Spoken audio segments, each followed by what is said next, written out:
Welcome back to the podcast Raíces y Alas. Today we're going to talk about from contraction to expansion, decolonizing money in the body. Today I want to talk about money, but different ways. Not only about numbers, we're going to talk about an amount, but not strategies, not budgeting or investing. Today, we're going to talk about how money lives in our body. Because many women, for many of us, money is not just a financial topic, it's a nervous system experience. So, this episode is not a financial advice and it's not a therapy, but it is an invitation to awareness, embodiment, and self reflection. So if you're driving, walking, or doing the dishes, that's perfect. You don't need to close your eyes or do anything special. Just listen and notice. So, women, money, and history.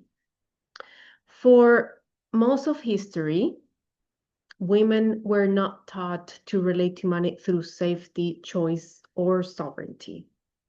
We're taught to survive, to depend, to wait, or to sacrifice. In many, many cultures, women were excluded from land ownership, education, inheritance, and financial decision making. I mean, women could even have a bank account or a credit card without their husband's signature.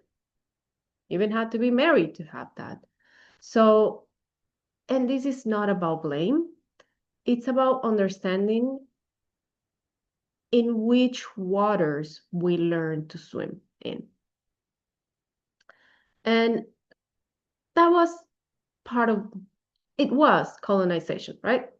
And it didn't only take our land and our resources, it shaped belief systems. It shaped power dynamics and it shaped how money feels in our body. Fear, the scarcity, the hyper responsibility, the guilt, and the shame. So if money feels heavy, stressful, or overwhelming for you, there's nothing wrong with you. Your body just learned these survival patterns, right? So, what decolonizing money really means? And when I talk about the decolonization of money, I'm not talking about rejecting money or fighting the system. Once again, no shame. I'm talking about removing the money from survival mode inside your body. So decolonization, decolonizing money means we stop relating to money only through fear, urgency, and contraction. Right? When we feel those emotions in our body contracts. It means we begin to experience money with presence, relax, with choice, with an expansive capacity. And this is not only about positive thinking either. This is it might be one of the tools, but it's not the only one, and it's definitely not about spiritual bypassing. You can have all the right strategies, accounts, and all the financial plans that you need to, but if your nervous system is bracing, money will always feel unsafe in your body. And when money feels unsafe, we tend to make reactive decisions. We overwork, or we undercharge, or we avoid looking to all the numbers, or we decide to just spend money in different things that is not what we really need, and we freeze, right? And this is not a mindset issue, that is a body issue. So what's that contraction? What is it in our body? What we want to see right now is that contraction is information. And one of the biggest shifts for me was learning that contraction is not wrong. We can use it. We have that information. Contraction might feel like that tightness, that pain in your muscles, in your chest, or that like knot in your stomach, like shallow breathing,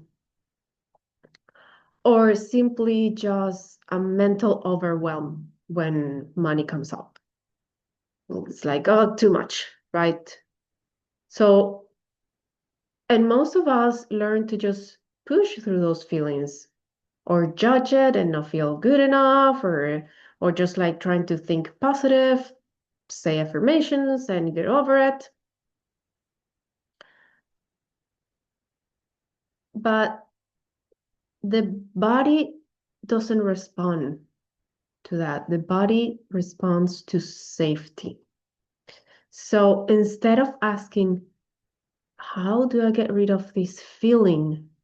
And go into desperation, which once again is a lower frequency, the better question is, what is my body trying to protect me from? And that awareness alone begins the shift.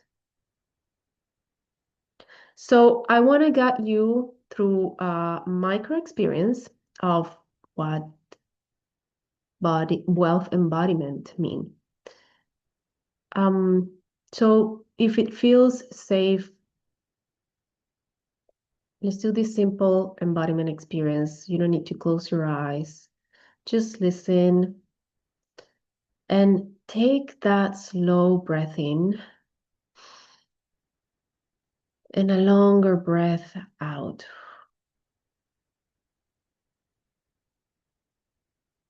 And let your shoulders drop. Let's make sure that right now there's nothing to fix. And gently bring your mind to money.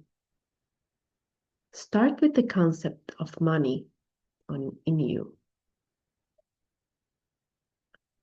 Now, think about an amount of money, could be your higher than your current income. Maybe increase it another 10%. And that number, notice what happens in your body when you think about receiving a higher amount right now, today, in this moment. Maybe the whole sum, maybe double the amount. If it was 5,000, think about 10,000, receiving that amount of money in your checking account. Where do you feel the contraction, if any? No judgment, just noticing. Now let's bring that expansion to your body without trying to change anything. Just see if your body is willing to soften. Do it little by little. If your shoulders are contracted, just drop it down and try to relax. Is your neck, your chest, that knot in your stomach. Take a deep breath and trying to soften that part. Let's just try to soften. Maybe the breath gets a little deeper. Maybe even the jaw relaxes. And see if nothing relaxes, it is okay too. Because this is the expansion, the presence in the moment, not the hustle, not pressure, just creating more room in your body. Because wealth is not something that you chase, it's something that you allow in your body and stop racing. Once you think about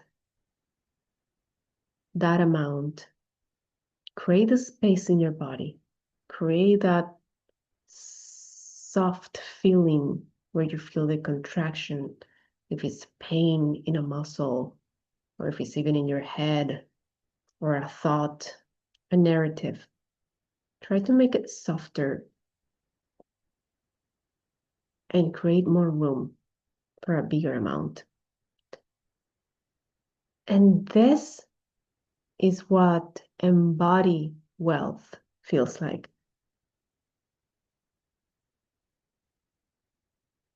Not perfection, but the ability to meet money without collapsing or armoring. And you can practice this before opening a bank account or making a financial decision, before receiving your paycheck without knowing exactly how much you're going to receive, before charging for your work, any type of work. So one breath, one moment of softening. You might want to, in that moment, come back and tell yourself that I don't need to contract to be safe.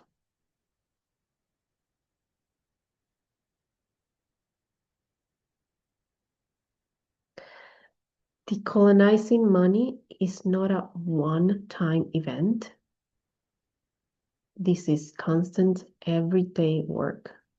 It's a relationship, it's a practice, it's remembering you're not behind, you're not broken. The body is wise.